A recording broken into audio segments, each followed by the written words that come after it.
Hey guys, Hindered here. I just want to talk to you a little bit about the Year of the Raven. So those who don't know, the Year of the Kraken's coming to an end, and coming soon, like March of this year sometime, is going to be the Year of the Raven. What does that mean? Well, first of all, the biggest impact that the Year of the Raven is going to have is that 3 sets are going to rotate out of standard play. Whispers of the Old Gods, One Night in Karazhan, and the Mean Streets of Gadgetzan will all rotate out. They'll no longer be standard legal. They will only be legal in wild. So obviously that's going to have a pretty big impact on the metagame, as there's a lot of very important cards from those sets that just aren't going to be part of standard anymore. I'm personally looking forward so much to this change. I think that standard is really stale, and the most recent round of nerfs didn't really shake up the metagame enough. I'm really bored with constructed, so I'm really looking forward to the metagame getting shaken up by this change. So the next thing that's happening as part of Year of the Kraken is that 3 cards are being moved to the Hall of Fame. Those are Ice Block, Coldlight Oracle, and Molten Giant. And the interesting thing about Molten Giant is that not only are they moving that to wild only, but they're unnerfing it, putting it back to the original 20 mana cost. I don't know if you saw my recent video talking about the nerfs to, say, Corridor Creeper and Raza, and but one of the main points of that video was that I don't really like how they tend to nerf cards. I generally prefer if they just kind of ban the cards from standard, which is what moving something to the Hall of Fame really is. That's kind of what they're doing with Molten Giant. I think they're fixing a mistake that they made, and kudos to Blizzard for doing that. I don't have too strong of an opinion on Ice Block. I'm okay with Ice Block. I may be in the minority on this, but I'm kind of okay with Ice Block. I don't think it's too strong. I don't think it makes the game too boring. I don't think it enables too powerful of decks. I'm okay with Ice Block staying in standard, but I understand why Blizzard feels that they needed to move it to wild, and I support the change. I'm also kind of on the fence about Coldlight Oracle.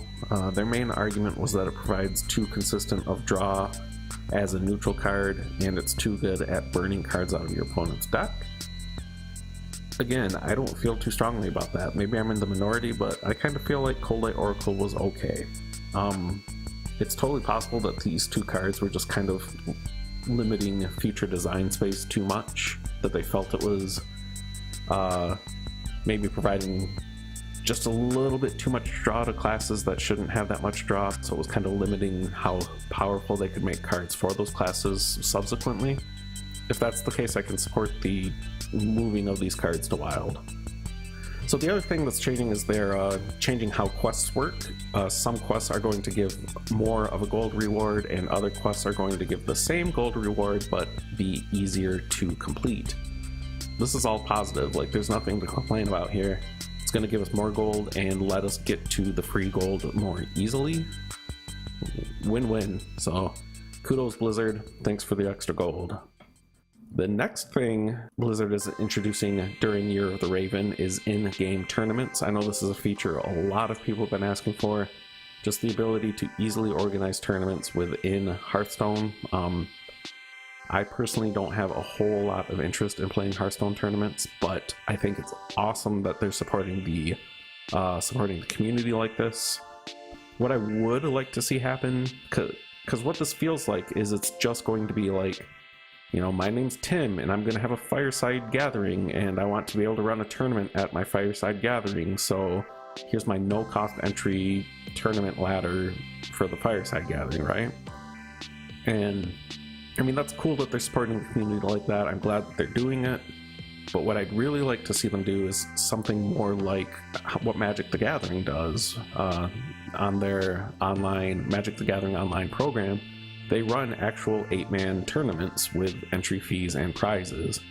They run 8-man drafts with entry fees and prizes. And it's kind of similar to the heroic brawls that Hearthstone does from time to time, where you have to pay gold to enter a brawl, but then you play that brawl as many times as you can, kind of like the current arena system, and you win prizes based on how many wins you get, up to 12.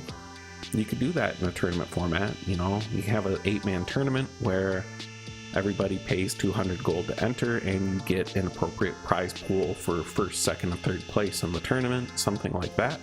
I think you might run into issues if you start charging real world money for that, because maybe it starts to be considered gambling in certain countries. Considering how like loot crates and card packs are starting to get cracked down a little bit regulation wise, maybe you can't charge real world money to enter these tournaments, but I can't imagine a problem with charging in-game currency, you know, gold, to enter a tournament to win in-game prizes. I think that would be cool. I would do that. Like if I could just log in the Hearthstone in the afternoon and enter an 8-man or 16-man or 32-man tournament, and there's prize pool for the top 25% or whatever makes sense. I would probably do that once in a while.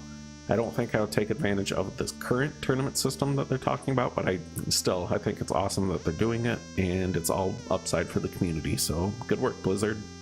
And finally, Druid is getting an alternate hero portrait, which is awesome. I was thinking about this the other day. It's like Mage has 3 portraits and Druid still doesn't even have 1 alternate portrait. So not only are they releasing a new Druid portrait, Lunara, but she's also free to get. I mean, you have to win 10 games of Hearthstone in standard. Like, you don't have to play in ranked, you can play in casual mode.